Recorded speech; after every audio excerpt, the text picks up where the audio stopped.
I have underestimated my opponent's strength and resolve. During the Restoration Wars, the Kriegans were of minor concern. Now they fight with an urgency neither I nor Roland have encountered. I have pulled the bulk of my forces back behind Arathia's border. Between us and the Kriegans lies Moss Valley. It is one of Arathia's more beautiful landscapes. Tactically, it is ideal. If I can hold this valley, I can close the border. Then I can determine how to destroy the Demon King Lucifer and his quest to set the world on fire with Armageddon's blade. Messengers inform me Queen Catherine and Roland Ironfist are retreating to the Arathian border. Avli has chosen to turn a blind eye toward the war, but have purposely left local heroes to their own will. Under the Queen's orders, we are to wage a hit-and-run war along the Avli border. Our only support will be local militia hostile toward the Kriegans. Should we be captured, Arathia and Avli will disavow any knowledge of our actions. Otherwise, this task is no different than before. My quest is sacred, given to me by the king himself. I have searched the continent for the relics he desires. When I have come close, a mysterious hero has spirited my prize away. I have pursued these heroes for months. Now, I have them cornered. They will either surrender the relics, their lives, or both. My king seeks to build Armageddon's blade. With this fabled weapon, he will set the world on fire. I have the elements to build the blade, but only the Grand Forge Smith Kazandar can fashion it from the relics I carry. Again, a collection of mysterious heroes gathered to end my quest. Ironically, they have surrounded Kazandar, but have not killed him as I would. This proves they are soft. They will not stand in my way. Heroes from the Confluxes tell us the elemental gods have sent them to us. So together we might destroy Lucifer Kriegan and his quest to set the world on fire. Catherine trusts these new allies. I am not as giving. However, we do not have a choice, as support for the war wanes and our forces dwindle. If these elemental heroes are to be our allies, they will prove themselves in this forthcoming battle, under my command. In my operations, information is always scarce and never given full trust. Now, I am told the elemental confluxes we have encountered have allied with Queen Catherine in her war to destroy King Lucifer Kriegan. I have orders to move deep into Eofol, behind the main Kriegan force Catherine holds at the border. There, I am to cut off any potential escape route. I pray this is not a trap. With the majority of the Kriegan forces destroyed, Arathia's lords have grown weary of this war and have withdrawn their support. They do not understand. This is a critical moment. To continue this war, I have stepped down as Arathia's queen. Myself, Roland, and the Conflux forces will continue to press to the capital of Eofol. However, between us and the Demon King stands the hero Ziron. We are told he wields Armageddon's blade. We must succeed for the safety of Arathia and the world. Armageddon's blade is no longer a threat. However, King Lucifer Kriegan still sits upon the throne of Eofol. What few clans remain have rallied to defend their king and his lost cause. Arathian spies tell us the Demon King has requested support from the dungeon overlords of Nyon. We cannot confirm this.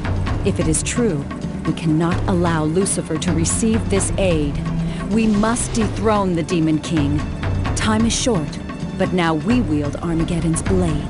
It is time we take Armageddon into the heart of hell itself. Lucifer Kriegan is dead. The few remaining Kriegan clans have gone into hiding.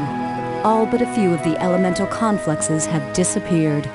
I am sure we will see them again, if needed. As for myself and Roland, we will soon depart for Enroth, and I will see my son again. As for Gelu, I left Armageddon's blade in his hands. Following our victory, he and his guerrilla army vanished into the Arathian forests. I do not know if he intends to destroy the weapon or keep it for himself. In time, I'm sure we will all know.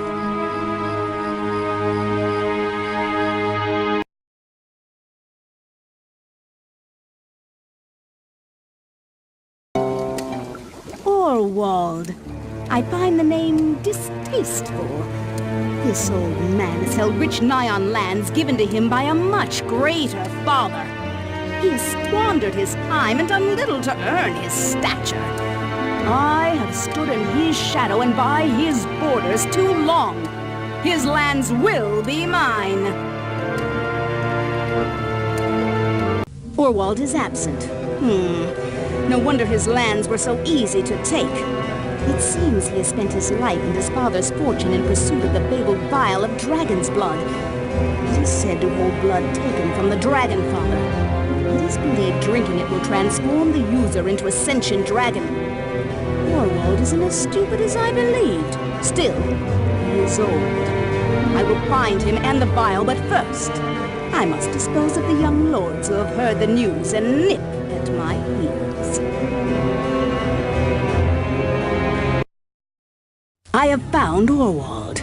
He is close to the vial, but his conservative actions and slow thinking leaves the way open for me to surpass him.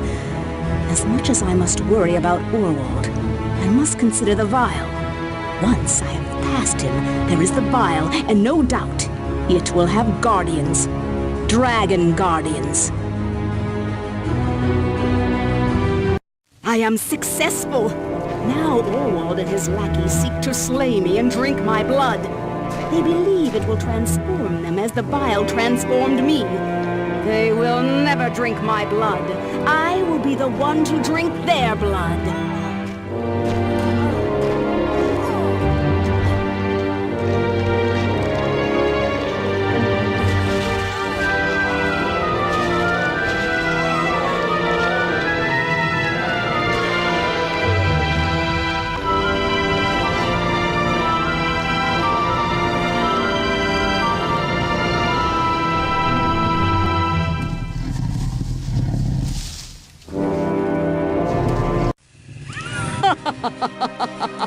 Orwald is dead. His lackeys are dead. Their lands and riches belong to me. Soon, all of Nyan will belong to me.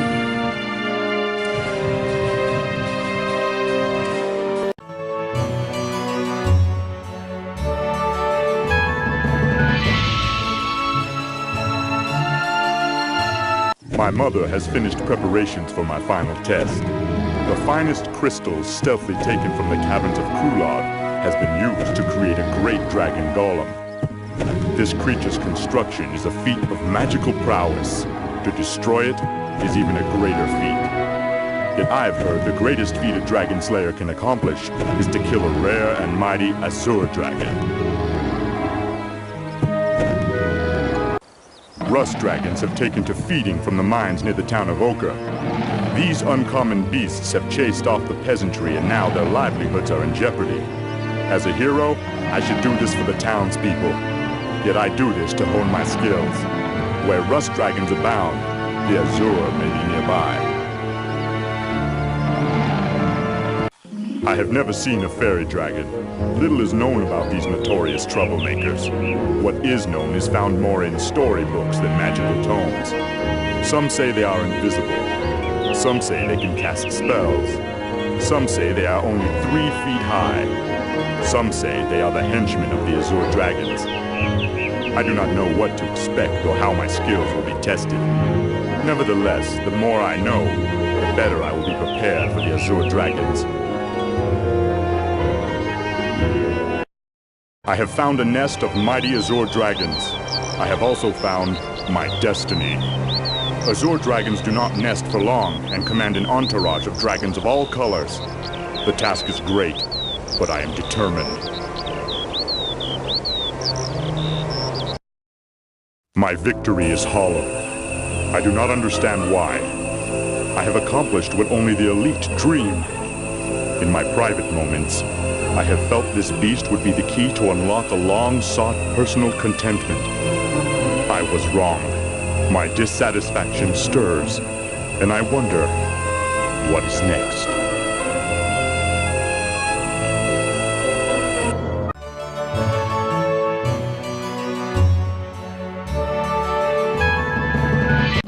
Alongside my father, I have killed Behemoth before, but never an ancient Behemoth. To contest the throne, I must slay one of these fearsome beasts. I relish the encounter. After I have slain this one, I will know how to subdue them. Then I will employ them in my bloody ascension to kingship.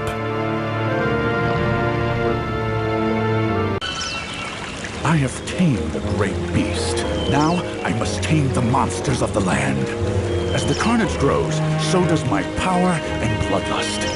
I will sit upon the throne of Krulad. Neither man or beast will stand in my way.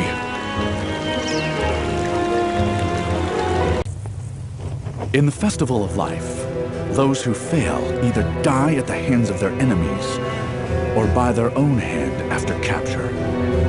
I will be merciful toward my opponents. I will take no prisoners. Many respect King Baragas. Many feel he is one of the greatest rulers Krulad has ever known.